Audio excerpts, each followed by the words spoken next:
Baby మన ఇద్దరం కలుసుకున్నాం కాబట్టి ఇప్పుడు మా ఫ్రెండ్స్ మంచి పార్టీ ఇస్తున్నా. జస్ట్ వెయిట్ బేబీ, ఈ మీటింగ్ అయిపోయినా మళ్ళీ కాల్ చేస్తా.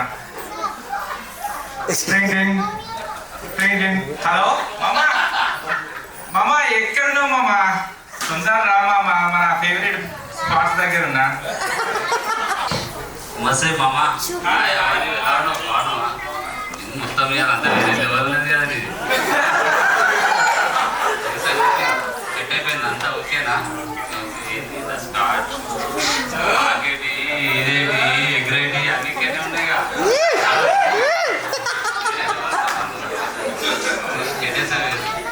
రాజమామ ఫోన్ చేయి, ఏంటి అసలు 2 వారాల నుంచి అవపడతాడు ఎంత చెయ్యి ఫోన్ చేయి. అంతలోపు నేను మందు. హలో మామా ఎక్కడో? ఏంటి మామ ఎప్పుడు బతికే లెక్క ఉన్న లెక్క అన్నట్టు రా మామ, మంచి మందు తీసుకున్నా, తాగి ఎంజాయ్ చేద్దాం.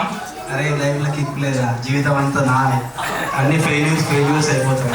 నువ్వు రా మామ, ఫస్ట్ మందు తాగితే కిక్ అది వస్తుంది, అన్నీ అది వస్తుంది.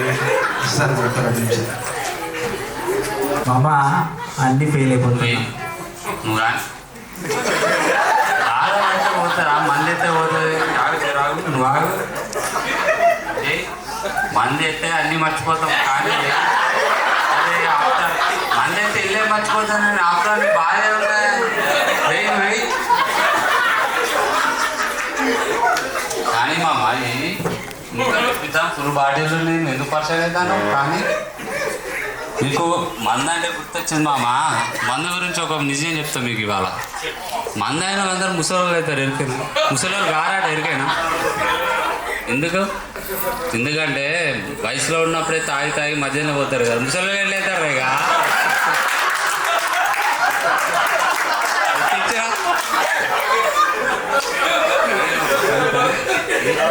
సరే నువ్వేం మామ బాధలు నువ్వు కానీ ఎత్తనే ఉండాలి. సిగరెట్ తెచ్చినావారా నువ్వు? Hello. Hello Is this Mr. Rajendra? Yes. Yeah, yesterday you gave an interview but you got rejected. I'm sorry.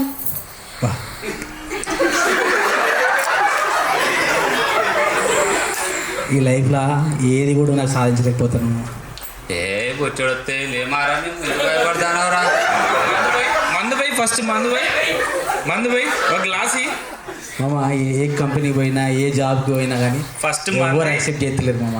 అందరు రిజెక్షన్ అంటారు, ఫెయిల్యూర్ అంటారు. నా లైఫ్ అంతా ఫెయిల్యూరే ఉన్నా మామ. ఎవడు వాడిని కొంటపా?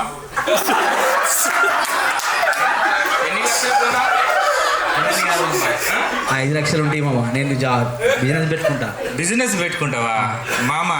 ఈ డబ్బులన్నీ తాగాలి, ఎంజాయ్ చేయాలి, తిరగాలి, జల్సాలు చేయాలి. ఇంకా 4 బాటిల్ తెమ్మంటావా చెప్పు, ఇవన్నీ పెట్టుదా ఇంకా తిట్టా.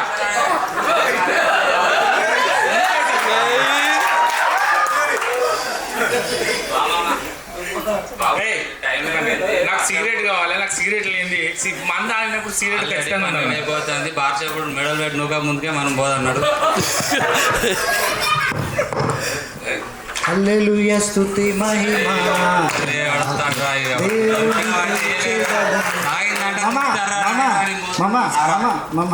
కొంచెం ఆగండి మామ. ఏసఐ గురించి తెలుసుకోండి మామ. ఒక్క నిమిషం ఆగండి మామ. హల్లెలూయా తోటి నేను తట్టుకోలేను.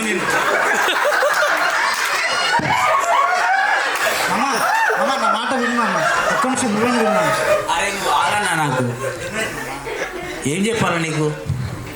నా బాధ తీస్తున్న వాసు చేస్తున్న వాళ్ళు నా బాధలన్నీ తీర్చి వేసేయమంటారు. అరే నువ్వు ఏజ్ గురించి చెప్పకు నాయన నాకు. అరే నాకు జాబ్ లేక నేను ఏడిపోయినా ఫెయిల్ అయిపోతా అంటే నువ్వు చేసే అంటే నాకు ఏమవుతుంది చెప్పు.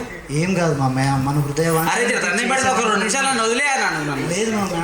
అరే నన్ను వదిలేయన్నా. ఒక్క మాట. నేను రానన్నా. మేము కూడా ఒకప్పుడు నీలాగానే ఉన్నవాళ్ళం. నేను రానన్నా. నాకు జాబ్ ఇస్తావా చెప్పు. నీ హృదయ వాంఛలన్నీ ఏసే దగ్గర. అరే ఏసే వదిలేయన్నా. నా మాట విను మామ. అరే ఏసే వదిలేయన్నా మామ. ఒక్కసారి నా మాట విను. ఏసయ్య నిన్ను ఈడిచి పెట్టట్లేడు. ఒకసారి వేస్ట్ అయిపోతుంది వీటితో. ఏసయ్య నిన్ను విడిపోడు ఎడబాడు మామ. ఒక్కసారి ఆయన సన్నిధికి రా. ఆయన సన్నిధిలో నీ మొరలు పెట్టు. ఆయన సన్నిధిలో నీకున్న వాంఛలన్నీ ఆయన సన్నిధిలో పెట్టు. ఆయన ఖచ్చితంగా నీ మాట వింటాడు. ఉంటాడు, నీకు కావాల్సిన వాటి అన్నిటికీ సమాధానం దయచేస్తాడు, నీ జీవితాన్ని నూతనంగా మారుస్తాడు మామ. ఇవన్నీ కాదు కానీ నీ బాధ భరించలేక వస్తా కానీ ఒక్కసారి మా లైఫ్ గ్రూప్కి రేపు ఒక్కరోజు వస్తా పై. రేపు ఒక్కరోజు రండి మామ. నేను 10 గంటలకు ఫోన్ చేస్తామమ్మ, నువ్వు మంచిగా తయారై ఉండు, కొంచెం స్నానం చేసుకొని ఉండు మామ. అందుకే స్నానం చేసుకుంటా.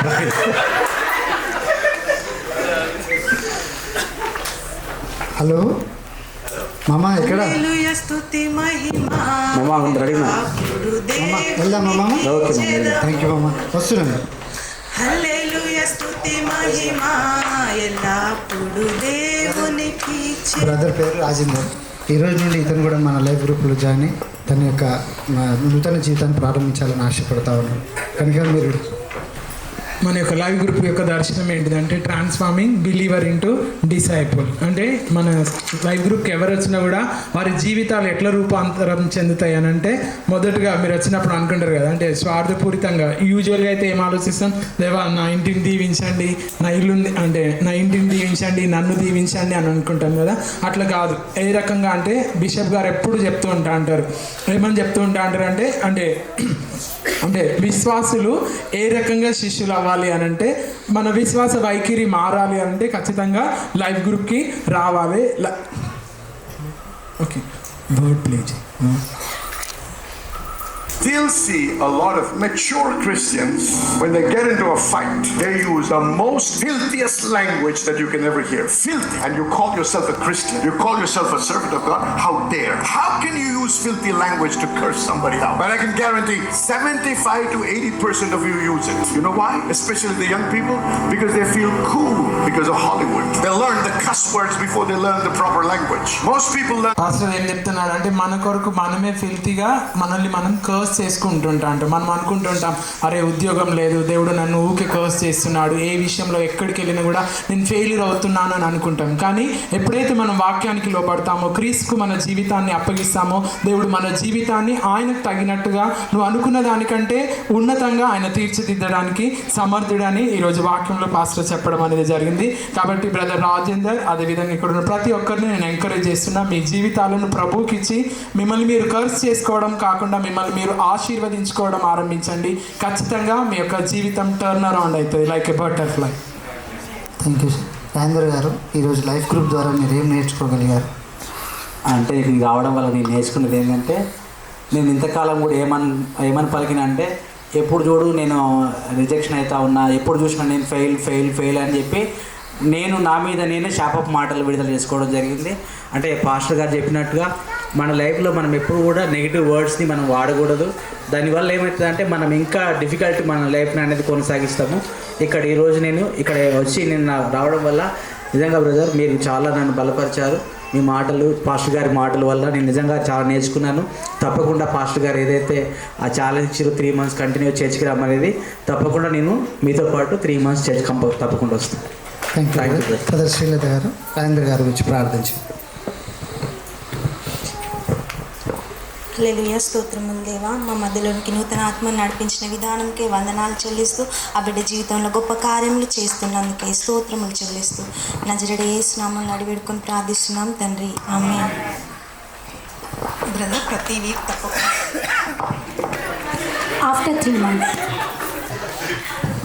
సింగిల్గా మందాదామంటే తాగరాదు, వీళ్ళు లేదో తాగుదామంటే సిగరెట్, అమ్మాయి ఊరికే నన్ను ఏదైనా చేసినట్టు మాట్లాడతారు. మందు నువ్వు ఫస్ట్.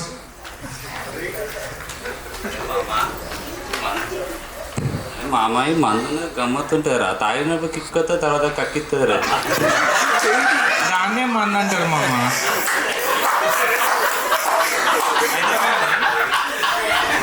ఈ రాజేంద్ర మామ కనబడతలేడు, 3 నెలలు అవుతుంది.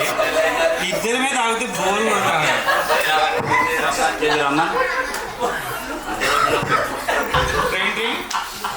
హలో మామ, చెప్పు మామ.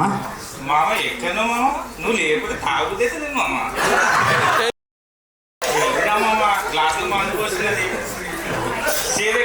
గ్లాసులో మందు పోసినది చేరెక్కుతుంది, తొందరగా రా మామ. ఇవన్నీ నేను మానేసినరా, నేను అన్నీ మానేసిన. నేను కలనా నిజమా అవునంటావా? లాభం లేదు, శివకాడ పెట్టుకోవాల్సి వస్తుంది, స్పీకర్ పెడతాడు.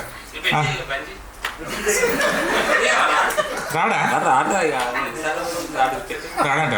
ఓకే, ఎంజాయ్ చేద్దాం మనమే.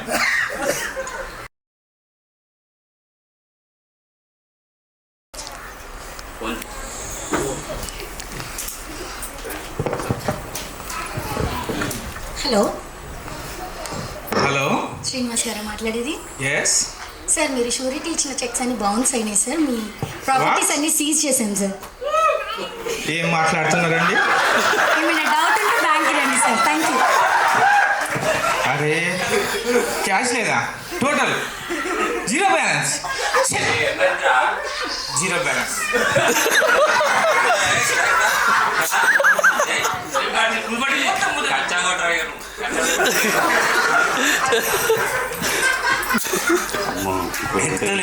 ఇంకో బాటిల్ జంతు కావాలి. ఇంకో బాటిల్.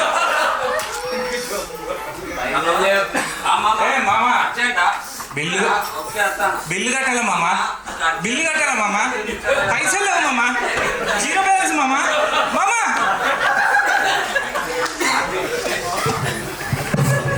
తాగి తాగి తాగి తాగి దూపైతాను. వెయిటర్ ఒక ఆర్డర్ బాటిల్. సార్ బిల్ బిల్లా ఇస్తా, రేపు దుబాయ్తాను. ఫస్ట్ రేపు అట్లా బిలియన్ సార్, అట్లే ఒక సిగరెట్. Billion sir. పైసలు లేవు, పైసలు లేవు. తర్వాత లేదు సార్, ఇప్పుడు కావాలి. నా వల్ల కాదు, నేను వెళ్ళిపోతా. మీరు ఇక్కడే కూర్చోండి, నేను ఇక్కడే కూర్చోండి. కట్టుకోలేదు నాయన. ఏయ్ శ్రీనివాస్, ఏమైంది ఎడ కూర్చున్నావు? మామ, నీ బట్టలు ఏంది, నీ కథ ఏంది? 3 నెలలకి అది వచ్చిందా నేను? 3 నెలలు కాదు మామ. 3 నెలలకి సార్ బిల్ ఏమైంది? బిల్ కట్టలేదా? కట్టలే. ఏమైంది? పైసలు లేవు. పైసలు లేకపోతే కదా. Zero balance. పైసలు ఉన్నప్పుడు అందరూ అన్నారు, పైసలు లేనప్పుడు ఎవరు లేడు. ఏ బాబు, నీ బిల్ ఎంత? 1 lakh.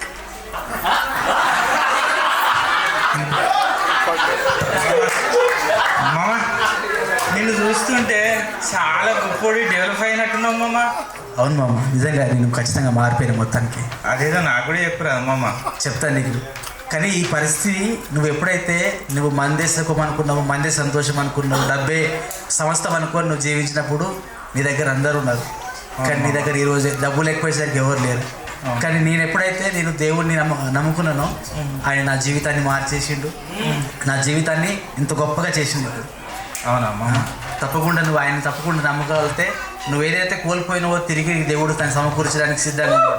నీ పాపాలను ఒప్పుకోవడానికి సిద్ధంగా ఉన్నావా? ఒప్పుకుంటా మామ. కానీ నేను చాలా తప్పులు చేసిన మామ. డబ్బు ఉందని విచ్చల విడిగా తిరిగాను, చేశాను. ఆయన నన్ను దేవుడు క్షమిస్తాడంటావా? నువ్వెన్ని తప్పులు చేసినా కానీ ఆయన ముందు మోకరిల్లి నీ హృదయంలో ఆయన దేవుడని అంగీకరించి నీ నోటితో ఎప్పుడైతే ఒప్పుకుంటావో ఆయన నిన్ను రక్షిస్తాడు, నీ జీవితాన్ని సంపూర్ణంగా మార్చేస్తాడు. అప్పుడు నాతో పాటు చర్చికి రా, నీ జీవితాన్ని మార్చాడు.